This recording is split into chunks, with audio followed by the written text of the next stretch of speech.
বন্ধুরা, আমরা সবাই জীবনে সুখী হতে চাই, কিন্তু তা পারি না। আজকে একটি ছোট্ট কাহিনীর মাধ্যমে জানব কিভাবে যে কোনো পরিস্থিতিতে ভালো থাকা যায়, নিজেকে ভালো রাখা যায়।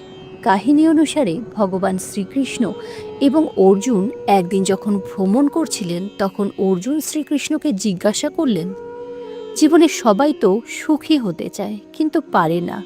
হে কৃষ্ণ, আপনি বলতে পারবেন কিভাবে জীবনে সুখী হওয়া যায়? তখন শ্রীকৃষ্ণ বললেন, তুমি জানতে চাও মানুষ কিভাবে সুখী হতে পারে? এই প্রশ্নের উত্তর আমি দেব না, বরং তুমি ধীরে ধীরে নিজের থেকেই জানতে পারবে কিভাবে সুখী হওয়া যায়। চলো আমার সাথে। এই বলে তারা সামনের দিকে এগোতে লাগলেন। পথে তারা এক হতভাগ্য ব্রাহ্মণকে ভিক্ষা করতে দেখলেন। সেই দেখে অর্জুনের তার প্রতি করুণা হলো এবং তিনি তাকে সোনায় মুদ্রায় ভরা একটি থলি দিলেন।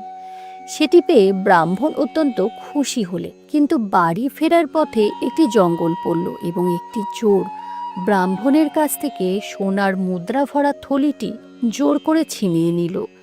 ব্রাহ্মণ এতে খুব হতাশ হয়ে পড়লেন এবং পরের দিন তিনি আবার ভিক্ষা করতে বেরোলেন। সেই সময় শ্রীকৃষ্ণ ও অর্জুন ব্রাহ্মণকে আবার ভিক্ষা করতে দেখলেন।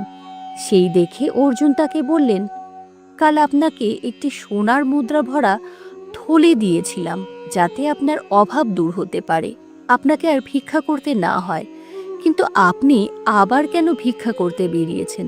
তখন ব্রাহ্মণ তার সাথে ঘটে যাওয়া আগের দিনের সমস্ত কাহিনী অর্জুনকে বর্ণনা করলেন। এতে অর্জুনের আবার ব্রাহ্মণের প্রতি করুণা হলো এবং তিনি এবার ব্রাহ্মণকে একটি মূল্যবান রত্ন উপহার দিয়ে বললেন, এই রত্নটি নিন। এই রত্নটি আপনার সমস্ত দুঃখ দুর্দশা দূর করবে। ব্রাহ্মণ রত্নটি পেয়ে খুবই খুশি হলেন। এরপর বাড়ি ফিরে তিনি একটি পুরনো কলসিতে রত্নটি রেখে ঘুমিয়ে পড়লেন। পরের দিন তার স্ত্রী একটি কলসি নিয়ে জল আনতে গেলেন, কিন্তু কলসিটি তার হাত থেকে ফসকে জলের মধ্যে পড়ে গেল। তখন তিনি আবার বাড়িতে এসে সেই পুরনো কলসি, যার মধ্যে রত্ন রাখা ছিল, সেটি নিয়ে গেলেন জল ভরতে। কিন্তু জল ভরার সময় কলসি থেকে সেই রত্নটি জলের মধ্যে পড়ে গেল। এদিকে ব্রাহ্মণের যখন ঘুম ভাঙল, তিনি দেখলেন যে কলসিটি সেখানে নেই। তখন কলসিটি খুঁজতে তিনি ঘর থেকে বেরিয়ে গেলেন এবং পথেই তার স্ত্রীর সাথে দেখা হলো। ব্রাহ্মণ তাকে জিজ্ঞাসা করলেন, নতুন কলসি থাকা সত্ত্বেও তুমি কেন পুরনো কলসিটি নিয়ে জল ভরতে এসেছো? তার স্ত্রী তাকে বললেন, নতুন কলসিটি জলের মধ্যে পড়ে গেছে, তাই উপায় না পেয়ে পুরনো কলসি নিয়ে আমি জল ভরতে এসেছি। কিন্তু আমার মনে হলো জল ভরার সময় কলসি থেকে কিছু একটা বেরিয়ে যেন জলের মধ্যে পড়ে গেল। এ কথা শুনে ব্রাহ্মণ খুবই হতাশ হয়ে পড়লেন এবং আবার পথে পথে ভিক্ষা করতে শুরু করলেন। ভিক্ষা করার সময় তার সাথে আবার শ্রীকৃষ্ণ এবং অর্জুনের দেখা হলো। অর্জুন তাকে দেখেই জানতে চাইল যে রত্ন পাওয়া সত্ত্বেও সে কেন আবার ভিক্ষা করছে। ব্রাহ্মণ তখন তাকে রত্ন হারিয়ে যাওয়ার সমস্ত কাহিনী শোনালেন। অতঃপর অর্জুন শ্রীকৃষ্ণের কাছে গিয়ে বললেন, আমার মনে হচ্ছে এই ব্রাহ্মণের ভাগ্যে ভিক্ষাবৃত্তিই লেখা আছে। আমি যতই তাকে সাহায্য করার জন্য কিছু দিচ্ছি, কোনো না কোনোভাবে সে সেটা হারিয়ে ফেলছে, তাই আমি তাকে আর কোনো রকম সাহায্য করব না। এ কথা শুনে শ্রীকৃষ্ণ একটু মুচকি হেসে ব্রাহ্মণের কাছে গিয়ে 2 পয়সা দিলেন। এই দেখে অর্জুন শ্রীকৃষ্ণকে জিজ্ঞাসা করলেন, হে প্রভু, আমার দেয়া স্বর্ণমুদ্রার থলি এবং মূল্যবান রত্ন যখন তার অবস্থার কোনো পরিবর্তন করতে পারল না, তাহলে আপনার দেয়া এই 2টি পয়সা তার ভাগ্যের কি পরিবর্তন করবে? শ্রীকৃষ্ণ অর্জুনকে বললেন, তুমি শুধু ওনার পেছনে যাও আর দেখো কি হয়। এদিকে ব্রাহ্মণ পয়সা দুটি পেয়ে ভাবছিলেন যে এই পয়সা দিয়ে তো একজনেরও পেট ভরার মতো কোনো খাবার হবে না, তবু কেন প্রভু তাকে এই সামান্য পয়সা দান করলেন? এইসব কথা ভাবতে ভাবতে ব্রাহ্মণ যখন বাড়ির দিকে যাচ্ছিলেন, তখন তিনি দেখলেন একটি মাছ একজন জেলের জালে আটকা পড়ে নিজের প্রাণ বাঁচানোর জন্য আপ্রাণ চেষ্টা করছে। তখন ওই মাছের জন্য ব্রাহ্মণের করুণা হলো এবং তিনি ভাবলেন, এই 2টি পয়সা খাবার কেনার জন্য যথেষ্ট নয়। তবে এই পয়সা দিয়ে তিনি এই প্রাণীটির প্রাণ বাঁচাতে পারবেন। তখন তিনি ওই পয়সা দিয়ে মাছটি কিনে নিলেন এবং তার কমণ্ডলুর জলের মধ্যে রেখে দিলেন। তিনি ভাবলেন পথে অন্য কোনো পুকুর বা নদী দেখতে পেলে তার মধ্যে এই মাছটিকে তিনি ছেড়ে দেবেন। কিছু দূর হাঁটতে হাঁটতে তিনি একটি পুকুর দেখতে পেলেন।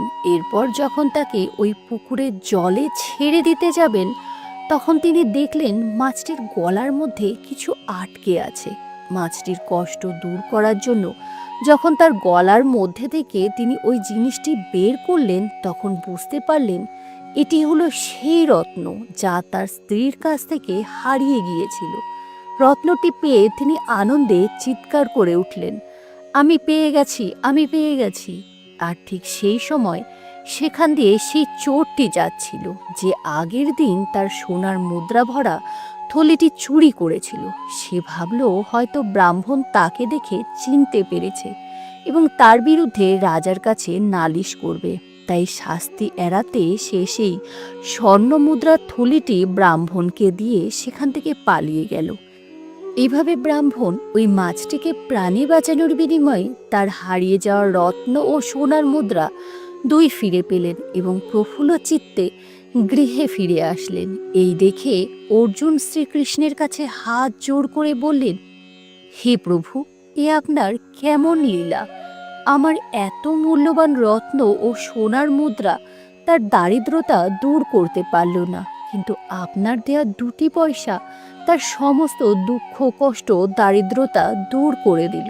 তখন শ্রীকৃষ্ণ হেসে বললেন, অর্জুন, যখন তুমি তাকে রত্ন ও সোনার মুদ্রা দিয়েছ, তখন সে কেবল নিজের সুখের কথা চিন্তা করেছে, কিন্তু আমি যখন তাকে 2 পয়সা দিয়েছি তখন সে অন্যের কষ্টের কথা ভেবেছে।